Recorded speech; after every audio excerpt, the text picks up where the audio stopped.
Hello, is this on? There we go. Can everyone hear me? Brilliant. Okay, sorry for that little delay there. I think we're waiting for one of our panelists, but hopefully they'll get here at some point soon. If not, we'll just make do. So, hi, I'm Victoria Parrett. I'm the current events officer and treasurer for the Young Fabians.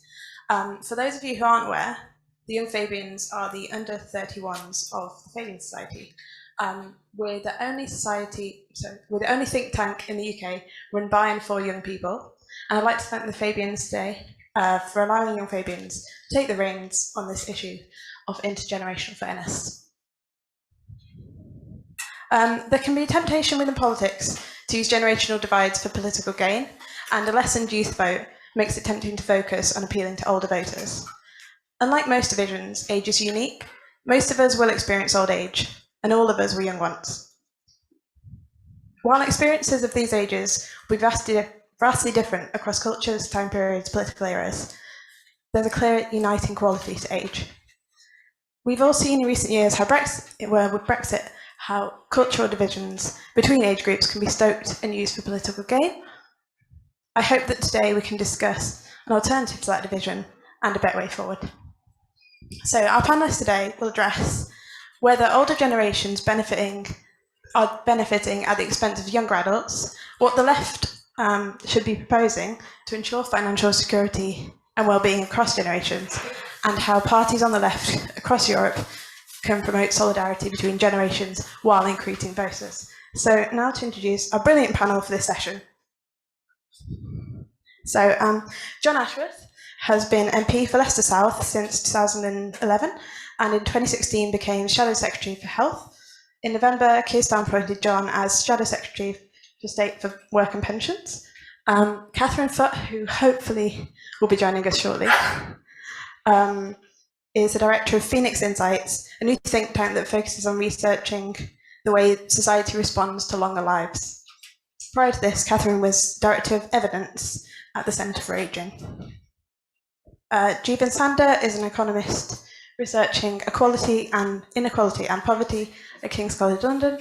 Prior to this, Jeevun worked at the Treasury, Department for Work and Pensions, and the Ministry of Finance in Somaliland. He's also the former chair of the Young Fabians Economy and Finance Network, so we're happy to have him back for this. Stella Tsantekidou is the Senior Public Affairs and Campaigns Officer for the Homelessness Charity,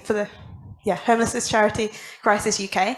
Stella is a former speechwriter for Shadow Cabinet members and sat on the Young Fabians Executive Committee in 2019 as Parliamentary Liaison Officer. So we're happy to have us joining us as well. So panellists will have 5 minutes to make initial statements, after which we'll expand the discussion to take questions from the audience and in the room and online. So over to John. Well, thank you very much, and it's a pleasure to be speaking at a Young Fabian hosted event, because I'm here with one of my best friends in politics, our Shadow Chancellor, Rachel Reeves, and she's just reminded me that we first met at a Young Fabian disco, where she persuaded me to join her in dancing to Beyonce. Now, I know, given that we have COVID restrictions, I ought to be careful in recommending that we host a disco this afternoon. But I'm sure Rachel would agree with me that as soon as disco dancing is allowed again, that me and her will go to the Young Fabian disco and dance again to Beyonce.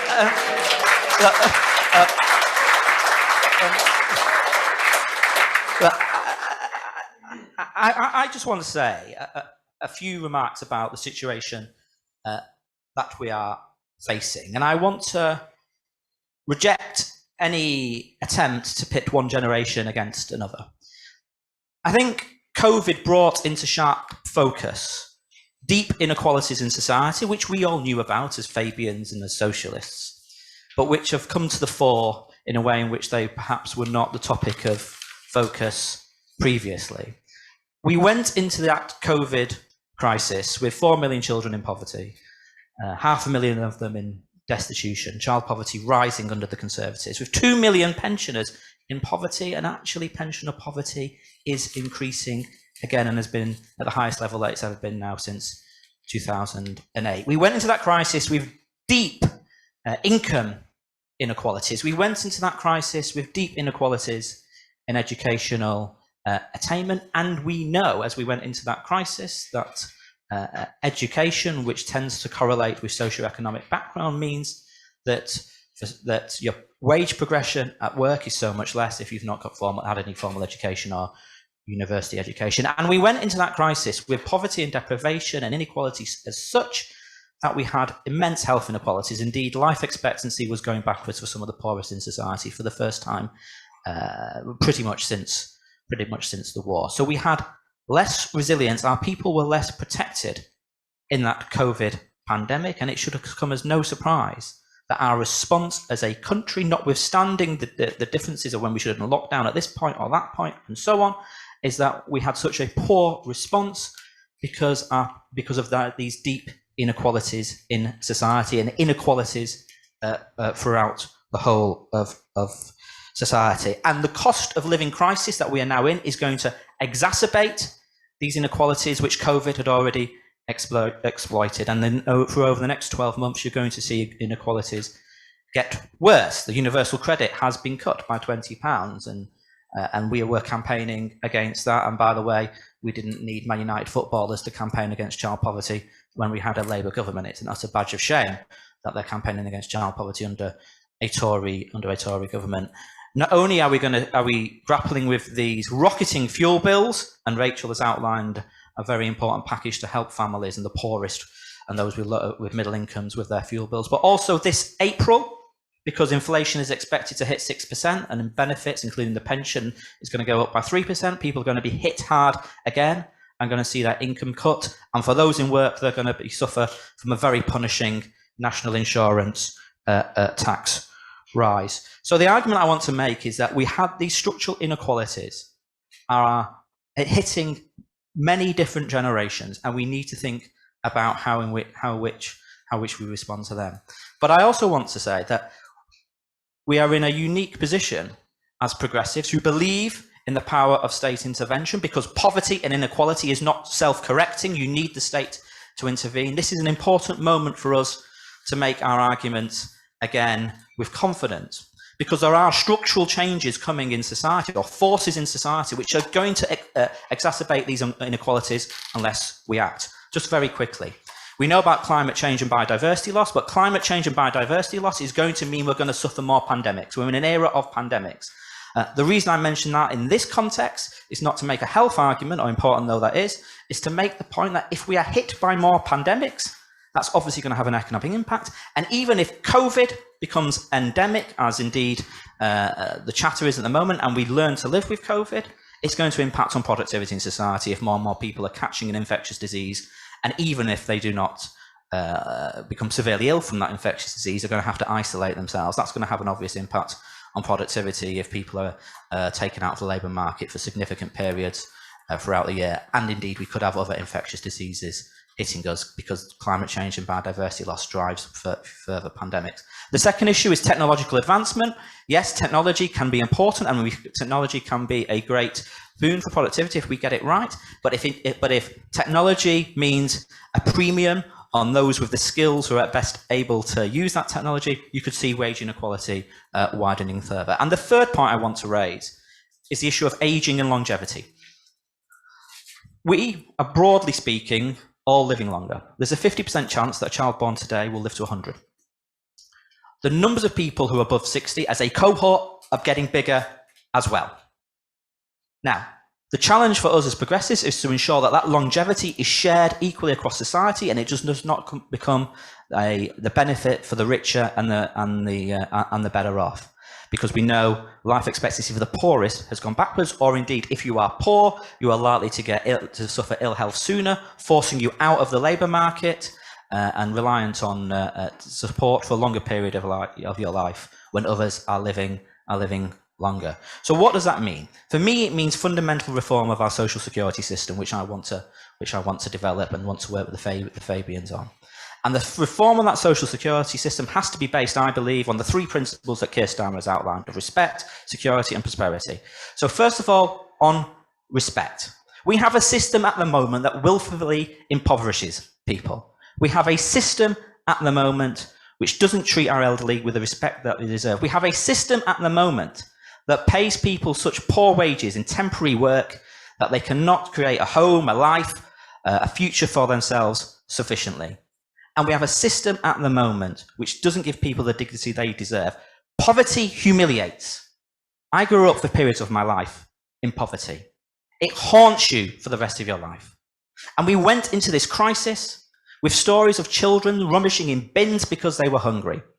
We went into this crisis with people working all hours God sends and still picking up a food parcel on the way home from a shift to feed their family.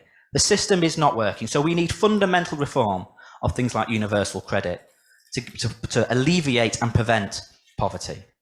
But also when pensioner poverty is rising as well, we need security for all, which comes to the second principle. If we were able to, for example, to raise pension credit uptake to 100% rather than the 60% it is now, you'd lift 460,000 pensioners out of poverty. And if you're able to do that, you'd actually reduce the burden on health and social care. But you also need to give people security, because in an ageing society, where 1.5 million people are likely to get dementia in the next 20 years, where 1 in 3 people born today will go on to develop dementia, you're going to have a situation where increasing numbers of people in their 50s, often women, but it shouldn't be, but it often is, forced out of the labour market to care for a spouse or a father, a mother, a loved one with dementia, and not getting the support. So I think we need to be thinking about what support is available for those who have to care with others. We made great advances as a Labour government on maternity care, paternity care and pay and so on. I think we need to think about how we care for our loved ones in the context of an ageing society. My third point is prosperity. For too long, the debate about social security is presented by the Tories as something about throwing money at the undeserving poor. It's utterly obscene. Actually, a society with higher poverty is a weaker economy. A society with high poverty means lower productivity and no levelling up. A stronger economy depends on tackling poverty and tackling the causes of poverty. Because poverty is a criminal waste of the extraordinary talent of ordinary people. And it costs society today, and it costs us in the future as well. So getting this right is absolutely fundamental to building the more prosperous, fairer society that we all, I think, came in politics to achieve, and it is fundamental to creating fairness across the generations. Thank you very much.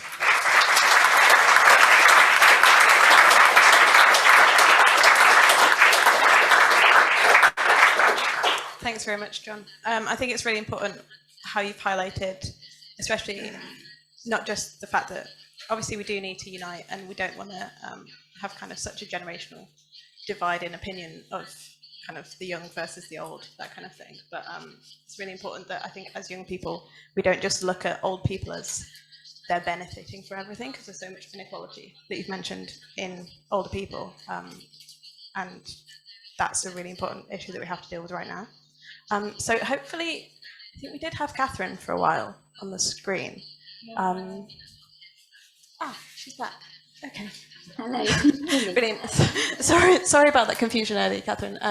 Please feel free to go ahead. Sure, can you hear me all right? Yeah, we can. Super. Thanks so much for inviting me here today. And I'm sorry, the last minute arrival of Omicron in the household means I couldn't travel in today. So my apologies for not being able to be with you in person. I'm just going to say a few things, pick up a few of the points. My background in research terms is in ageing and longevity and in issues of intergenerational fairness. So I'm delighted to be here.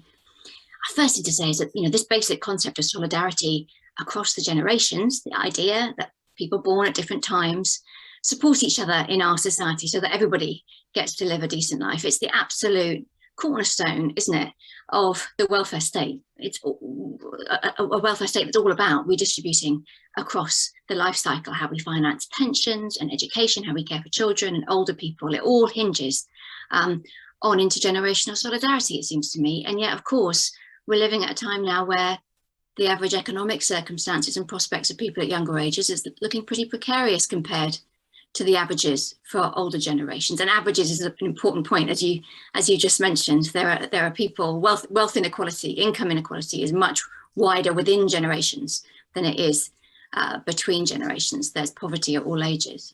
So I think there's lots of things to unpack when you try and explain and think about what to do about this intergenerational difference in economic prospects.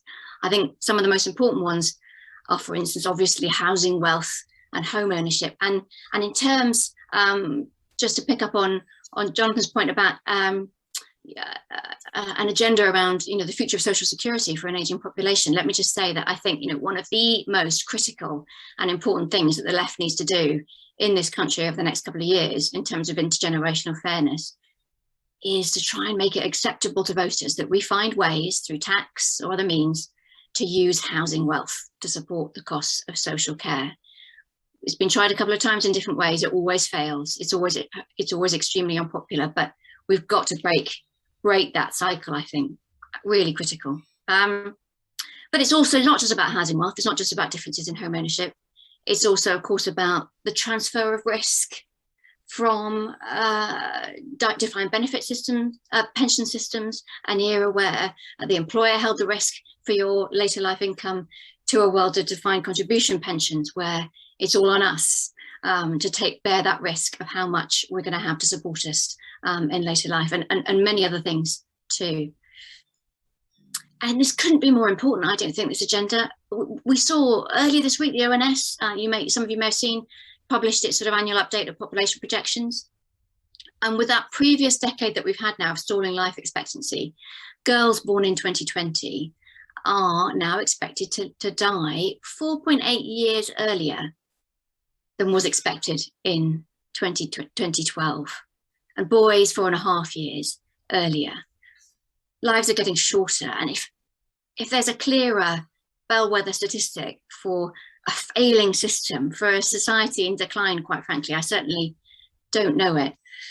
So what do we do about all this? I just wanted to make 2 points. I think beyond my point about, let's use housing wealth for social care. First, I think it's absolutely critical that we approach these issues in a spirit of solidarity between people of all ages. I think we need to be really careful of using chronological age as a dividing line. Don't say old when you mean rich. So after all, as has been mentioned already, 2 out of 5 pensioners spend at least 1 year in the last decade in poverty. And we live in this world that's still deeply ageist. To be ageist is just totally socially acceptable, isn't it, as a form of discrimination? I heard that refrain time and again in the early months of the pandemic in 2020. People saying, look, with COVID, watch out, folks, because it's not just old people that die. The tacit implication of that word just, of course, being that if it had just been old people, we wouldn't have been nearly so bothered. So let's redistribute wealth, yes, but let's be careful not to confuse old with rich. Let's beware ageism. And then the second thing I just thought I'd focus on is to pick up on the point that's been made already. I totally agree how urgently I feel it is that we reorganise our welfare state, our public services, and our own attitudes, quite frankly, so that they catch up with longevity and an ageing population, with the longer lives that we can live than our parents and grandparents. I think, an ageing population, longer lives, it feels unaffordable to some, not because it is unaffordable, but because we're trying to manage it with outdated mid-20th century structures and outdated policy. We won't be able to sustain 30-year retirements or 40-year working lives. It just doesn't add up. And we won't be able to sustain longer working lives without structures that help us to reskill and retrain and educate ourselves at different points throughout adult life, not just at the start. And if we're going to enable a culture of adult retraining, which I think is so urgently part of this ageing and longevity agenda, we need decent wages and job security and confidence that people can take a break and can afford to take a break from work, to switch careers and be able to have that confidence that they'll be able to get back in. And just as Keir was saying this morning, the NHS was set up principally to provide acute and critical care, and how we experience ill health and disability across these longer lives has changed hugely. The position of women in society has also changed hugely, so that you know, a health and social care system set up in the healthcare needs and gender politics of the 1940s, assuming that women would be at home to care, who of course often unfortunately still are, whilst still trying to hold down jobs, you know, leaves us with this appallingly inadequate safety net for those of us that do need help with personal care in older ages and with disability throughout adult life. I think we can you know, square this circle of intergenerational fairness between generations in lots of ways, but a crucial part of that element has to be to take this opportunity of our aging population and restructure our welfare state and our systems of social security so that they're actually designed for a population of the 21st century, not one of the mid-20th. I'll leave it there. Lots more to talk about. Thanks so much.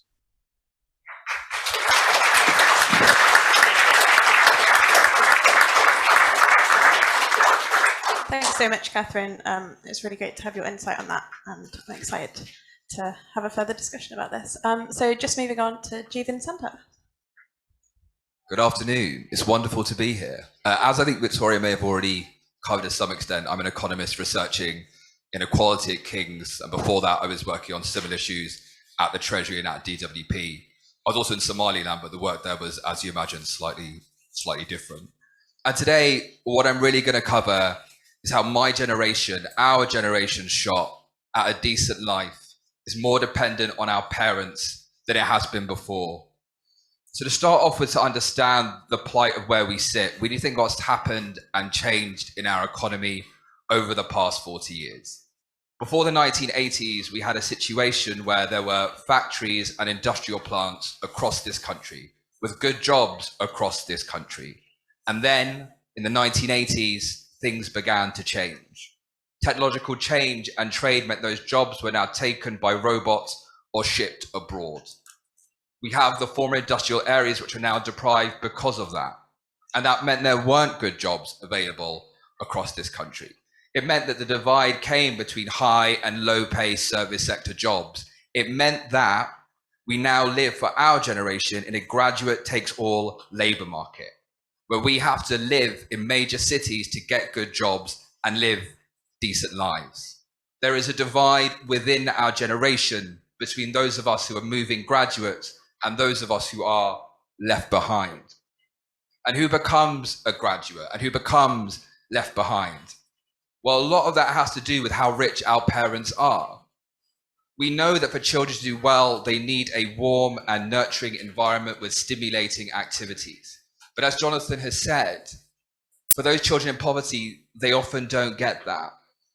If you're there and you're worried about paying the bills, it's hard to sit down with the kids and teach them their ABCs or go through the numbers. If you don't know if you're going to be able to put food on the table, you can't raise those children as well as the wealthy parents down the road can. 1 in 7 children in this country is going hungry. In our generation, 1 in 7 kids do not have a fair start in life before they get to the starting line, let alone where they go out through the rest of their lives. And then when we think about graduates, of course, everything there is not rosy either. We have to move to major cities to get good jobs. Now, our generation faces a housing crisis no matter what, but for graduates in particular, it is the worst. We can't afford to get on the housing ladder. Our home ownership rates are half those what they were for the baby boomers in the 1980s. And why is that? Because of the past 20 years, in nominal terms, our wages only grew by 20%, while house prices grew by over 100%. In London, it's 170%. We can't afford to get on that housing ladder. And so who is it among us who actually gets on the housing ladder? Who gets to buy houses? Again, it is those with the wealthiest parents. Half of those under 35 who buy their first home will get help from mum and dad. And on top of all of that, a taxation system that unfairly penalizes the young. A graduate in this country who earns £28,000 faces a marginal tax rate of 42.5%, 20% on income tax, 13.25% on national insurance, and 9% in student loan repayments as well. For a landlord who gets that in rent, they will pay a marginal tax rate of 20%. And what happens when you put all that together? A winner-takes-all labour market with some high-paid jobs and not a lot else. Unfair, or rather unfair taxation and unaffordable housing. You have a situation where my generation can't afford to put down roots and start families. Over the past decades, the birth rate has plummeted by 15%. And then our political system, which consistently and repeatedly undercounts our generation and where we stand. We have to move to big cities to get good jobs, but that means our votes end up being wasted. The 10 safest seats in this country are Labour seats, 9 of them in or near major cities. We are underserved by a first past the post system that does not count our votes. And so in how we fix all this, what are the policies that mean that we can have a shot at a decent life? Well, yes, we need to build more houses. We need a fair taxation system that moves taxes from our hard-working or our hard-earned income onto unearned wealth. And by the way, that national insurance rise we had last year of 12 billion that we as a generation, as working graduates, will end up paying, you can raise that from the wealthiest people in this country. At least 5 billion from capital gains tax reform, another 5 billion from a financial transaction tax, and 2 billion from a mansion tax as well. It was not an economic necessity that meant it had to be levied on our incomes. It was a political choice. And finally, on the politics, yes, we need PR in the Lords at the very least, but we also need to have is devolution. Devolution of power away from Westminster. You know, the reason why the United Kingdom is the most geographically centralized country in the OECD is because we are the most politically centralized country in the OECD. I used to work in the Treasury, and it's an absurdity that the 400 odd civil servants there who work on policy can spend £800 billion fairly across the country and account for each and every person's diverse interests. It just about worked in Somaliland. That was a country of 3 million, and a budget, of course, that was far lower, and an economy that was far smaller. We live in a country where my generation can't afford to put down roots, to start families, and to get on in life. For all of us, that should be a concern. As socialists, we should all want that for everyone, but especially for those who are falling behind. For young people in this country, for the young people sat here today, I want to speak to you now directly. Our fight for a decent life, for fair taxes, for enough houses, is not just about us graduates in major cities. It's about every single member of our generation, no matter where they live and no matter what they do. Every single one of us deserves a decent life. And we should also not forget those who are younger than us, who've lost 2 years to this pandemic, 2 years of their youth, 2 years when they should have spent making friends and making mistakes and doing all the stupid things that we did as teenagers. And instead, they were locked up in their houses. And I say that because age forgets youth. Age forgets what it's like to be there, how important those moments are. We should never forget that. It is for us to take up that mantle and to never forget the sacrifices that they made. So for us as young people, we should want every single person in our generation to live a good life. And for everyone else in this room, and I don't want to pick you out, you should want that for us too as socialists. Thank you very much.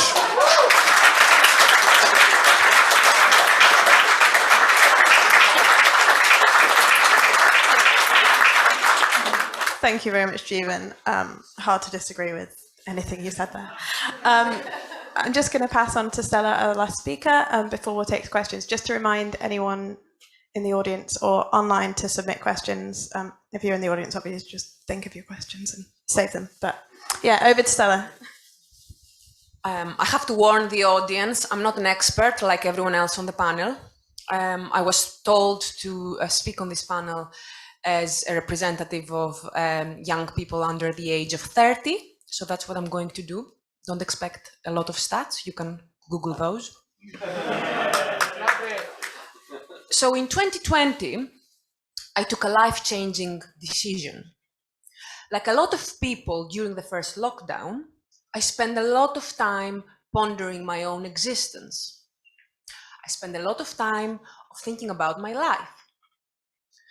And like a lot of millennial women, I decided it was time for me to expand my family and populate my home. So I talked to my friends and my family who gave me their blessings. I looked at my financial accounts. I did a lot of planning on my work. I looked at my career and I thought long and hard about how much time I have to dedicate to my career. I child-proofed my home. I bought a tiny bed and even toys.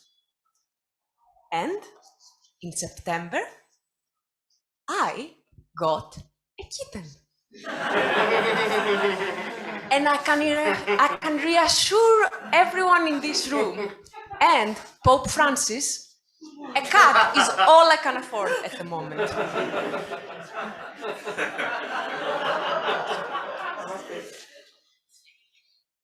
I said, I'm not an expert, so I need to look at my notes. Yeah, sorry. Across the UK, it is estimated that a child costs £150,000 to raise from birth till the age of 18. A cat, on the other hand, only costs £12,000. Therefore, I'm one of many young people who had to delay forming a family, that is a human family.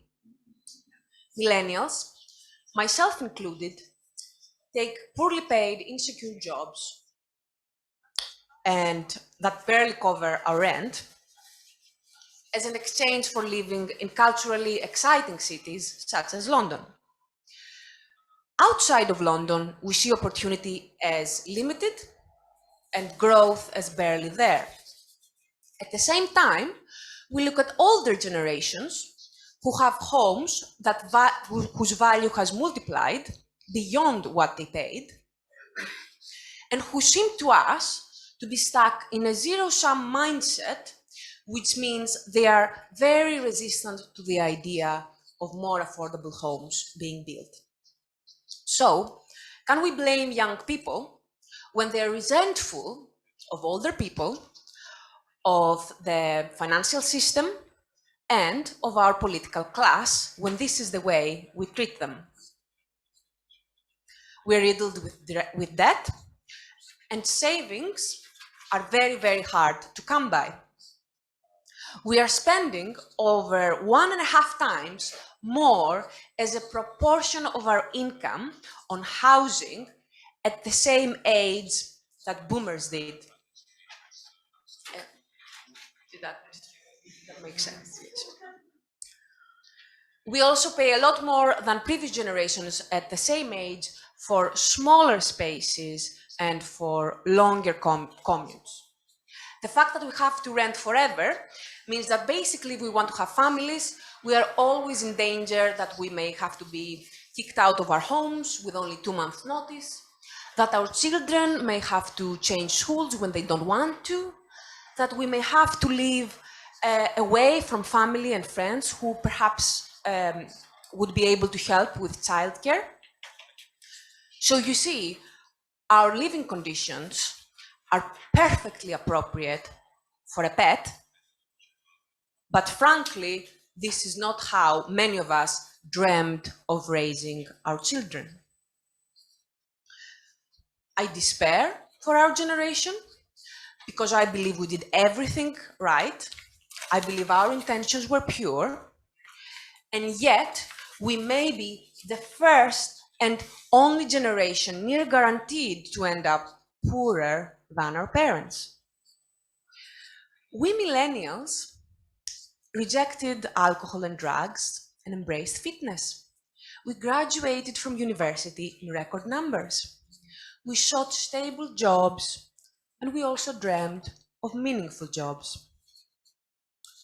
Then we had COVID added to the mix, which again, physically affects people over the age of 40 more, but mentally and financially it affects the young a lot worse, particularly the children who couldn't go to school, the teenagers who couldn't look for internships and apprenticeships or mentorships, the young people for whom entry-level jobs are less and less every year.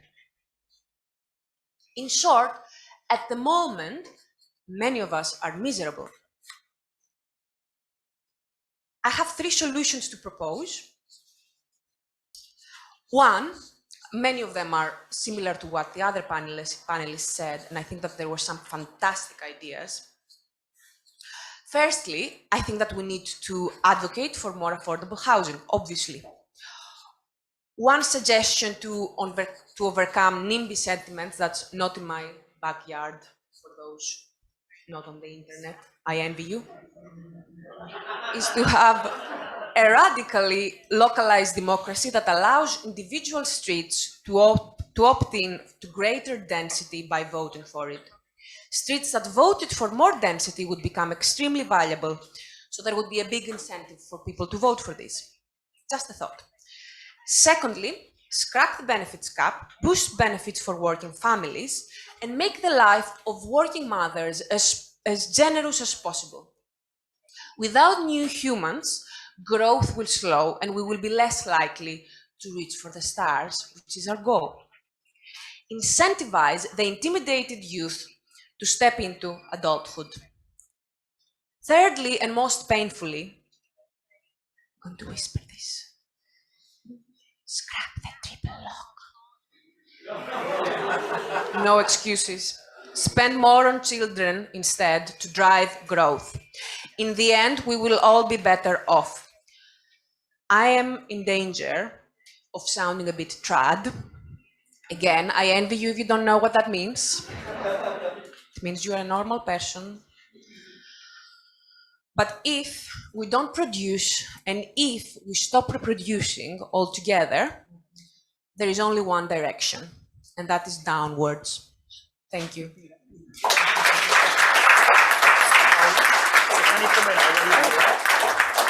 Thank you very much, Stella. I'm very envious of Stella's cat. I think it's the cutest thing I've ever seen in my life. So very keen to get onto questions, as I know we've slightly run over. So are there any online questions? There are no online questions. Great. Okay, so I'm just keen to, I think I'll take 2 at a time. So for the lady in the blue mask, and yeah, you, and the... Oh, okay, sorry. Yeah. And yeah, go ahead and then I'll choose someone else. Sorry. I'm from Essex, and I've noticed that in my lifetime, in the last 20 years or so, there's been like a really rapid move towards commuterisation and a commuter-based economy with basically no jobs actually where we live, and that's caused huge growth of inequality, and particularly age inequality, or between age groups, with the very oldest and the very youngest seeming to suffer the most, and younger people basically being forced to move into London to pay very high rents because you can't afford to both rent and commute at the same time. And so you need to be closer to where there are actually jobs. So how do you create jobs that are distributed geographically in a fairer way that actually means that people don't have to constantly relocate in order to find work? Great question. Hope the panel's ready. And to Alex in the red shirt just there. And yeah, waving. Hi. So as Jeevun said, one of the biggest barriers to fixing intergenerational equality is the simple fact that the wealth of your parents is the biggest indicator of a child's future earning potential. It means that people from families like mine have to work twice as hard to get half as much, and even then you need a big slice of luck. At the last election, it really saddened me, speaking to families like mine, that they believe that the Tories would offer their kids more opportunities to get on in life than Labour.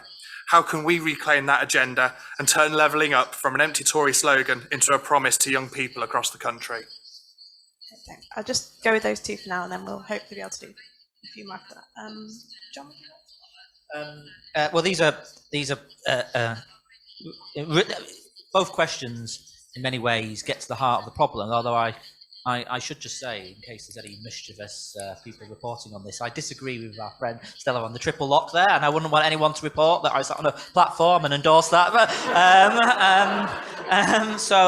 to be very clear, I believe that we do need to maintain. And there is actually a serious issue around the triple lock, because I fundamentally reject this idea that somehow there has been an unfair distribution of wealth, or there should be an unfair distribution of wealth to pensioners at the expense of younger people. The whole point of what we need to get a Labour government is to have a fairer distribution of wealth for all. And the thing about the triple lock, bear in mind, is that if we didn't have the triple lock in place, if you didn't have some security and an expectation about what the state would pay you in your retirement, you would have to, as a younger person, save more for your retirement. So it's actually the triple lock actually does benefit young people. I also think we should do more about savings, by the way, for young people. I think we should be looking at bringing the age down at which we are auto-enrolled in a pension. I think auto-enrollment of occupational pensions has been actually a great success story. It was an idea that came about under the Labour government. It's actually implemented under this government, but the beginnings of it came about under a Labour government. And also, by the way, right, there are some 18-year-olds now, not many, but there are some 18-year-olds getting £2,000 because the last Labour government introduced the Child Trust Fund. And the Tory Liberal government got rid of it in 2010. I mean, I'm not saying £2,000 when you turned 18 will have resolved all these important issues that have been raised here on the panel, but can you imagine how it would have helped somewhat if every 18-year-old was getting £2,000 or even more, depending on the circumstances, the economic circumstances. But of course, the Tories got rid of the Child Trust Fund, and I think there's things like that we need to be thinking about for the future to encourage savings and assets.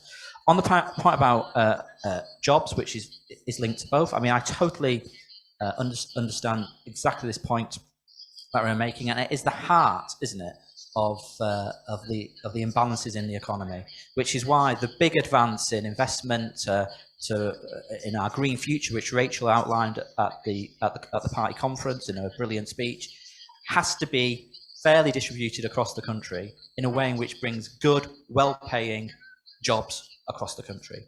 Because at the moment we are running as Rachel says in her phrase, this high tax, low growth economy characterized by low paid jobs, temporary work, 0 hours contracts, which means means poverty in work is increasing.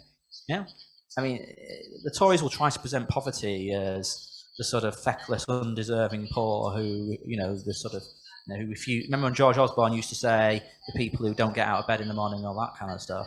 People in work are in poverty because wages are not enough to live on. So we've got to change the way in which we run our economy by distributing good, well-paying jobs across the country. You're absolutely right. By encouraging investment across the country and taking the opportunity that climate change forces us to confront by ensuring we are investing in those green industries which we can distribute across the country as well. Thanks, John. I think we'll go to Catherine, as I'm sure she's done some research and can give us some answers. No, I don't need. I'll only be brief.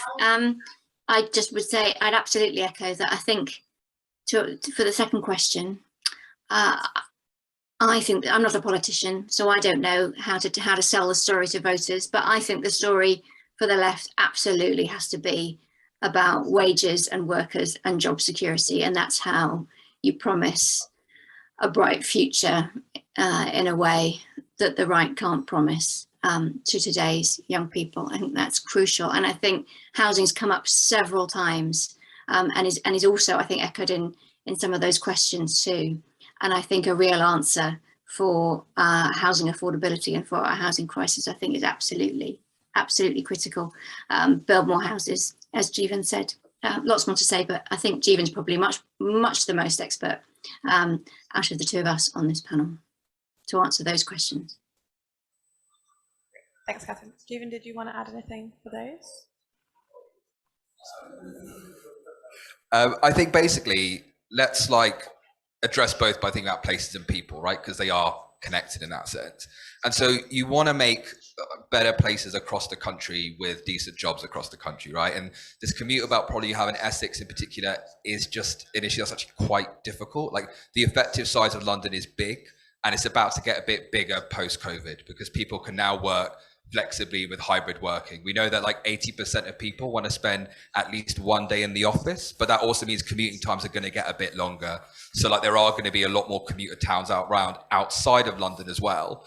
There is a way that has to be addressed, and like you look at the kind of local expenditure in some way, but that's like a local economic strategy, right? Like it's easy for me to kind of put this thing on the top and be like, here's your one size fits all solution. But actually like you need people on the ground to talk about where the gaps in the evidence actually is. More broadly, infrastructure and amenities are like a good place to start. We know that transport infrastructure across this country, something outside the commuter belt, but I'm thinking more like deprived regions, we know they are much lower than they are in London. We know that's because in part because of a treasury bias as well. Thinking about high speed 2, for example, whatever your views are on the merits or otherwise of high speed 2, we also know that train lines in the north aren't connected. We know there are trains there that go 30 miles an hour. So having one that goes 150 miles an hour between London and Birmingham is great, but actually, if you spent a fraction of the money up north, you wouldn't have to have sucking all this economic activity into London. And to also make what should be quite a banal and obvious point, if you make it quicker to get to London, that doesn't make the country less unequal, it makes it more unequal because now it's easier for people to come into London. So I'm not saying don't do high speed 2, although I am somewhat skeptical. I am saying you can spend that money better up north as well in a way that hasn't been thought of. Also, if you want to make places better, the amenities matter. The theatres matter, the restaurants matter, the bars matter. We know that like mobile graduates don't just want to live in places with good jobs, they also want stuff to do in the evenings. And to be like, you know, they want places to go with their mates and they also want places to go with their dates, right? They want to go to a classy bar, they want to go to the theatre, they want to chat pretentiously about waiting for Godot or whatever else, right? So whilst drinking their craft lager, I'm not harking back to anything I've ever done, of course. And then on to people about how you're leveling them up in some way. I think firstly, like a decent start in life. And so that isn't just about sure start, that's part of it. That is also about the fact that like you want cold, hard cash in parents' pockets. Okay, you want them to not be stressed out about paying the bills. And also, if we now are in a system where we're saying we're going to have free tuition fees, okay, but let's expand that beyond graduates. Right? Let's say to every person in this country, if we're saying that there are these new jobs of the future which are quote unquote high skilled or rather need more education, then actually let's ensure that every single person in this country can do that and have a route to a better job with higher pay. I think that's the things you've got to do. And I suppose politically, and that's something that Jonathan would probably be better at covering, but I suppose you want to make a real play for that. Like Boris Johnson's story about this country, about these elites never listen to you, but I, as this protagonist, am here to save you from those elites for all those places that were deprived. I am listening and paying attention to you, was an incredibly effective story. And he's a very good storyteller. So I suspect on the politics, you need to tell a similarly compelling story about why Labour will kind of regenerate those places as well as those people. Thanks, Jeevun, and thank you for bringing in the culture and economy, because as people who know me will know, that really frustrates me, and the fact that the pandemic has destroyed our cities and made it not very fun anymore, I think is a problem for young people. Just to Stella quickly, and then do we have time for 2 more questions after that? Just check. And do you want the panellists to conclude? You can take one question, I think. Okay, just to Stella briefly, and then we'll take 1 question. I'm sorry if I don't pick you, there's a lot of hands in the air. Okay, in that case, I will just respond to Jonathan's comment about the triple. I fully appreciate, because I used to work for Labour MPs as well, I fully appreciate why you can't say anything about the triple log. And if I was working for you, I would be texting you right now, telling you to say exactly what you just said. But I do think it's important that politicians know what young people on the left, in the middle, on the right, believe about the triple log. And I do think that when governments have to make tough decisions time and time again, it is always the younger people, it is always the children, the immigrants, who have to bear the brand.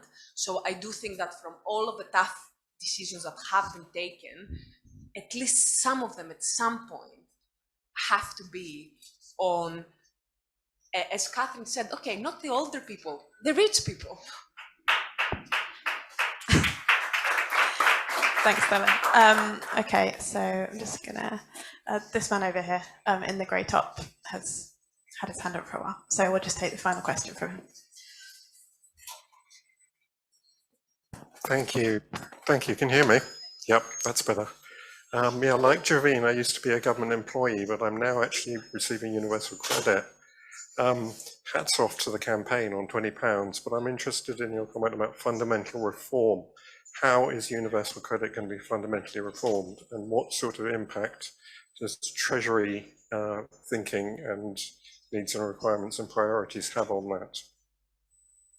I'm guessing that was mainly for John. Well, now that Rachel's left, I can tell you what I really think. I think there are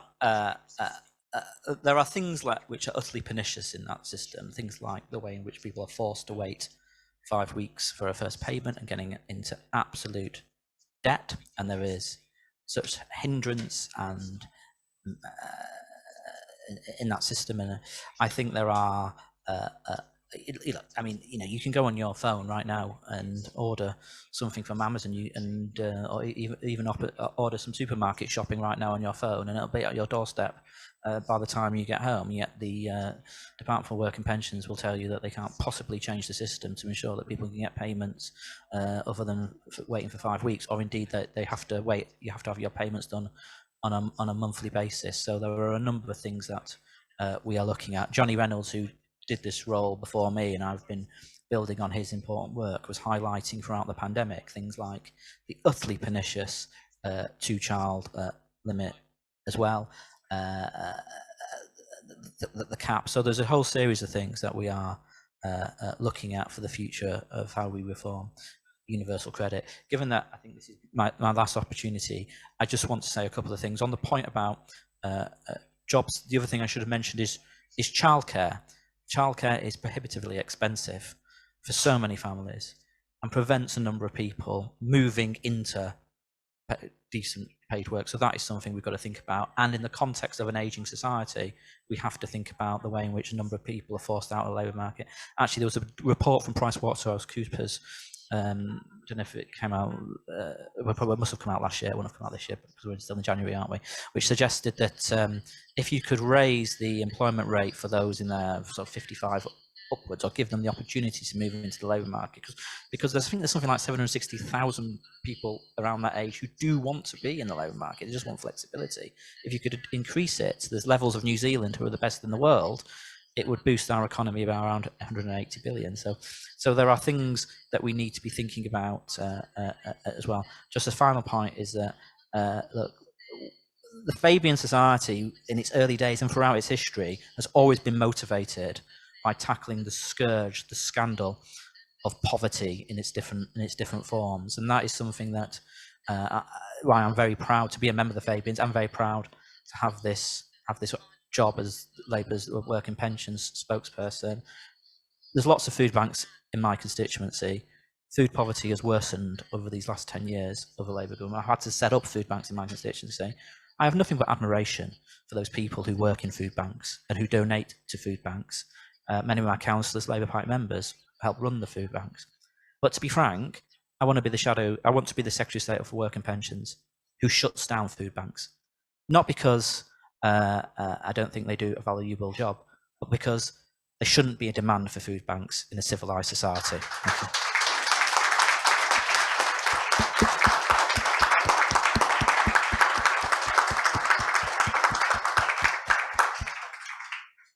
I don't have a huge amount to add actually to what Jonathan said about universal credit. I mean, one thing is the view within DWP that says, it's not just cost benefit, it's like, let's try and spend the least money and wring it out as far as we can. So particularly around things like sanctions or anything we can do to kind of punish a claimant, stop them making a repeat claim if they don't get employment support allowance, which is an incapacity social security payment the first time, like change that culture to say, by the way, if you take money from these people today, it's going to cost you a lot more in the future, as well as being kind of morally repugnant.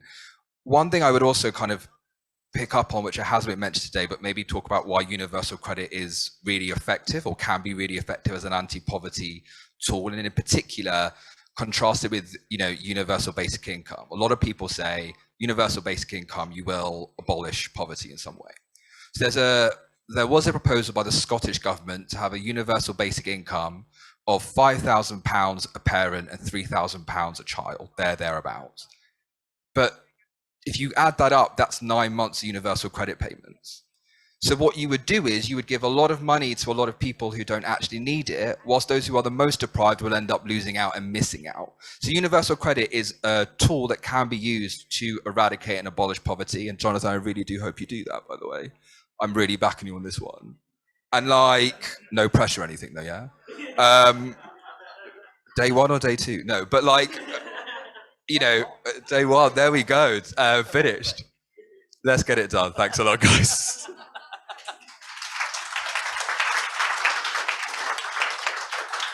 Great, thank you. I'll just give Catherine and Stella like a chance for a last word.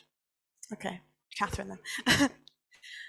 All right, only quickly then, just to say, I'm really pleased childcare came up more strongly towards the end. I think you can cut this debate in all sorts of different ways. You can cut it between old and young, you can cut it between rich and poor.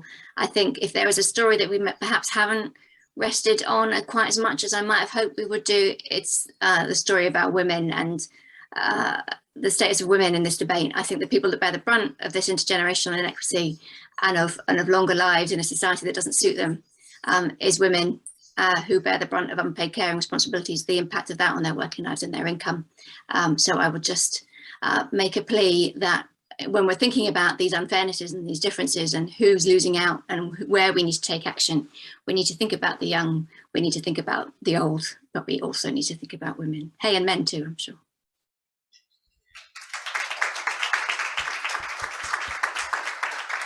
Thank you, Catherine. Are you sure, Stella? Are you sure you don't?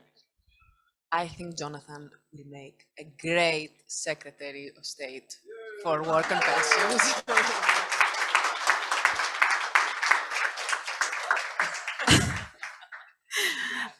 I concur, of course. Text me what to say, don't worry. Making connections here. Okay, so I think I should wrap up now. So thank you so much to all our panelists, to John, to Catherine, Jeevun and Stella for their excellent contributions to this discussion today. And thank you all for attending today. It's great to see so many people and so many young people. And I will also take this moment to briefly plug the Young Fabians. We're active and expanding all across the country with 12 policy networks, 9 regional groups, 4 advocacy groups, including our most recently formed under-19s group. Very fancy. Any Fabian member under 31 is automatically a member, so please do get involved. There's so much activities to get involved in, and as a former social officer, I can attest it's also a brilliant place to find friends with common interests in policy, politics, or just culture, or just maybe drinking sometimes. Although apparently we don't drink anymore, we just do exercise, don't we, Stella? Yeah. I don't know where she's got that from. But yeah, I'm sure Jeevun and Stella would attest to the social benefits of the Young Fabians. So yeah, and also, John, we will very happily have you at any of our socials, including the boat party. If you want to bring Rachel and get some Beyonce on, you're very, very welcome. But yeah, thank you and good night.